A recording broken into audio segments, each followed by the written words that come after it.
Just like that, another major is done. The 2026 PGA Championship has crowned a winner. It is Aaron Rai, and I'm joined here, Dexter Henry, with my guy, Curran Bhatia, fantastic golf analyst. You've seen him in a bunch of places. He's been on Netflix, ESPN, and we know this man loves the sport of golf, which is why he's with me here in studio to talk about the PGA Championship. How you doing, my friend? How's it going?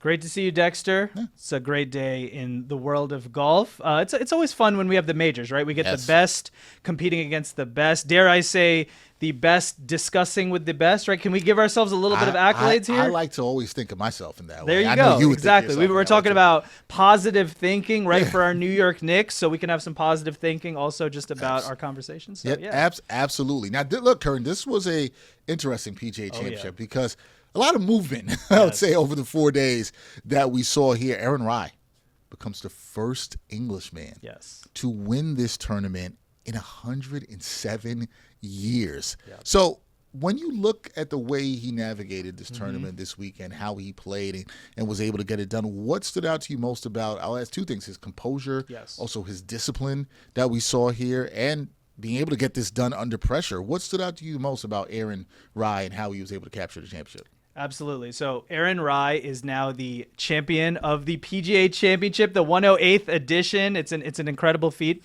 Let me say this, Dexter. I think there's going to be a lot of people going out to buy a second glove and maybe some iron covers, right? And that actually speaks to who Aaron Rai is. So Aaron Rai, he grew up in very humble beginnings. And when you see something like iron covers, for example, right? This is not generally done for pro golfers. The reason Aaron Rai does this is because he came from humble beginnings. So his clubs, keeping them clean, he's not going to get a new set, right? And so it was very important for him these clubs were sacred to him at a young age. And then the second glove, he started playing at an early age. It was cold. He had a second glove. He got used to it. And that speaks to, those humble beginnings speak to who Aaron Rai is. And that actually manifested itself on this Sunday at the PGA Championship. And the biggest moment, I think, was in the 17th hole, the par 3.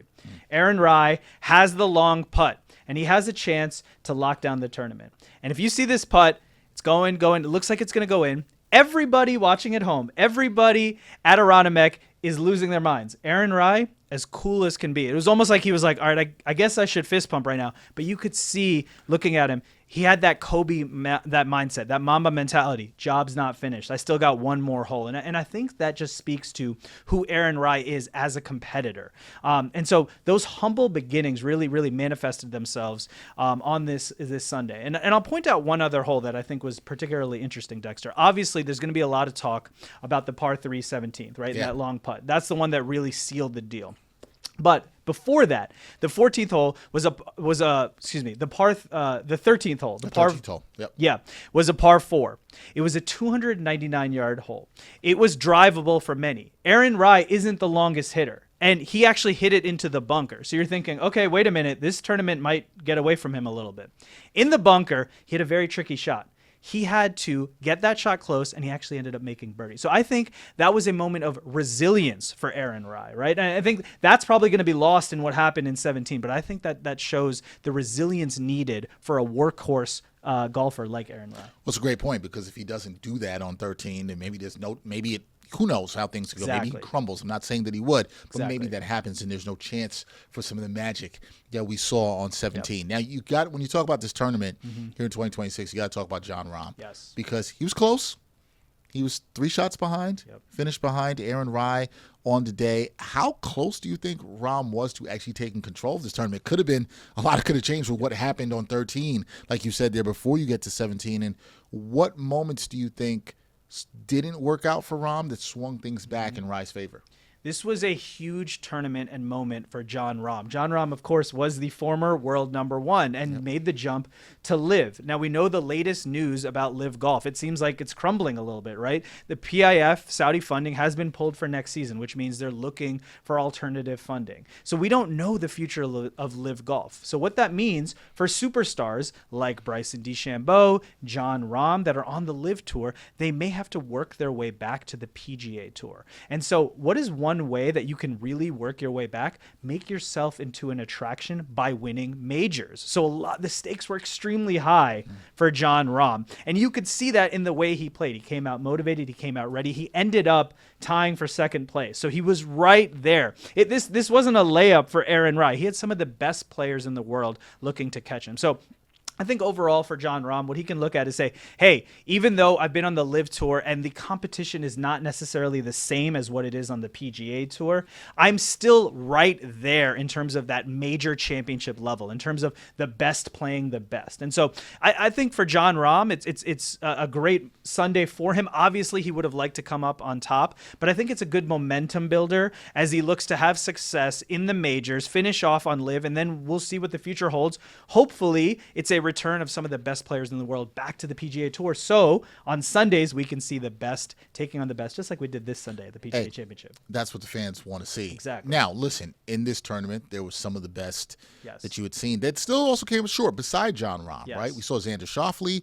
We saw Scotty Scheffler. We saw Rory McIlroy. Correct. We saw all those guys moving about the leaderboard. Yes. Obviously, they all didn't finish at the top. That went to Aaron Rai. But when you see guys hanging around the leaderboard like that, and then they don't win, sometimes a guy can play, to what your point with Rahm, they can come out of the tournament saying, I feel good about this, or I feel good about a couple of things that happened. Who do you think among that group comes out of this tournament still feeling, okay, this was a good one for me, and there are things I can build on here?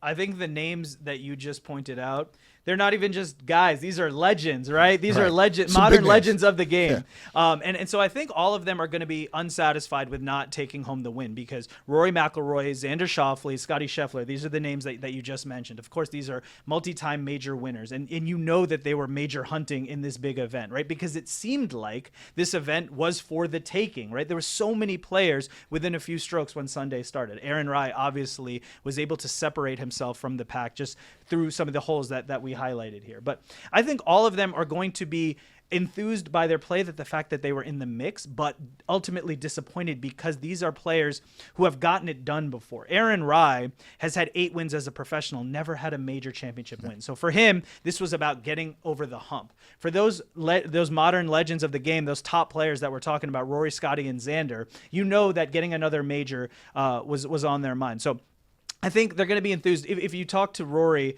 after his round, he actually sat down with CBS. They said, what went wrong? What went right? He said, I was playing pretty well, but I wasn't able to execute on those par fives and get those scores under par that I really needed to. And so it was almost like doing a lot there, but not enough to get there. And so we know that Rory's going to be back in a couple weeks. He said he's going to be back at the Memorial, and I'm sure he's going to be competing. Xander, Scotty, I think the biggest thing in golf, and Dexter, you know this as a golfer yourself, you want to be fully right or as close to as right as you can be. For example, right. Justin Thomas, who's been a top player for a long time, he had back surgery last November. He was actually leading at one point in this tournament. So health is so important. And the fact that these guys are active and they're playing, I think that goes back to the point we just talked about.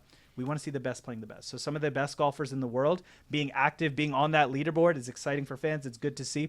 And I think just to go back to Aaron Rai for 1 second, I think that really just puts another emphatic exclamation point on what he did, because it wasn't against a subpar field. It was against some of the best players in the world, the best players of this era that he had to hold off, and he was able to do so successfully. And so that kind of transitions to, I think, where it's good for us to end, because you just mentioned Aaron Rai does this against some of the best players in the world. Yeah. He wins his first major title, which is obviously huge for him. But I wonder here, does that winning the major title for him, his first one, does that change the way the golf world now will view him, right? Because some people may say, that's a one-off. Is it? Or is this something where you look at this for Aaron Rai that he can build on from this and become a consistent major factor, shall you say, in the sport of golf? What do you say? Winning the PGA Championship for Aaron Rai is nothing short of life-changing. This is one of the biggest moments of his life, the biggest moment of his professional career, and that really can't be understated. And I think now the sky's the limit for Aaron Rai. He's only 31 years old, and so there's huge potential ahead. He's not the loudest player. He doesn't hit the ball the farthest, but you know what he is? He's clutch. He's reliable. And I keep going back to that moment on 17 when he sunk that putt. If you look at him, he was completely stone-faced, right? Job's not finished. I have more work to do. And I think that's how Aaron Rai is going to approach the rest of his career, right? Okay, I got a major. Great. Job's not finished, right? I got a lot more to do. I got a lot more majors to win. And so I think if you look at the humble beginnings that we talk about, that usually lends itself to a hardworking player. And that is the case for Aaron Rai, a grinder, right? And so I expect to see that. And the fact that he did it at Aronimink, at the PGA Championship, Tiger Woods was asked about this course, and he had one word. He said diabolical. That was the way Tiger Woods described it. And so Aaron Rai was able to take on this diabolical course, one of the best fields that we've seen in terms of active modern players, the best of this era that are actually breathing down his neck. And he came up clutch when he needed to, right? He had some huge moments. And we talked about the par 4 13th where he really had to dig deep in that bunker shot. We spoke about the 17th hole. So Aaron Rai really had to go back to those roots of that, that hardworking kid who couldn't afford college, had to become a professional, had to, keep the one set of clubs he had clean, had to, learn to play a different way, do it his way, and really be that hard worker. And I think all of that really came together and culminated with this amazing win. So to answer your question, I think sky's the limit now for Aaron Rai, and I think you're going to see his name pop up on a lot of these leaderboards. And to close it out, Dexter, you're a golfer, you know how mental this game is, right? And to get over that hump, especially at a major championship, right? Remember, he had only had 8 wins as a professional before this. So to get that major championship under the belt, I think golf world, watch out. I think Aaron Rai is going to put himself in the mix. And no doubt about it, can absolutely do wonders for his confidence. Aaron Rai winning the 108th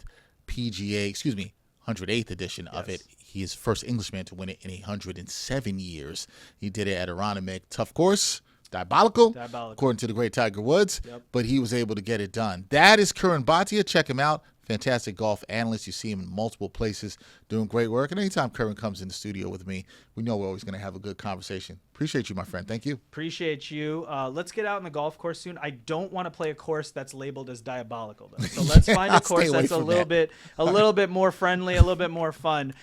We can channel our inner Aaron Rai out there. But great to talk with you. And hopefully let's get out in the league soon. Yeah, got to do that soon.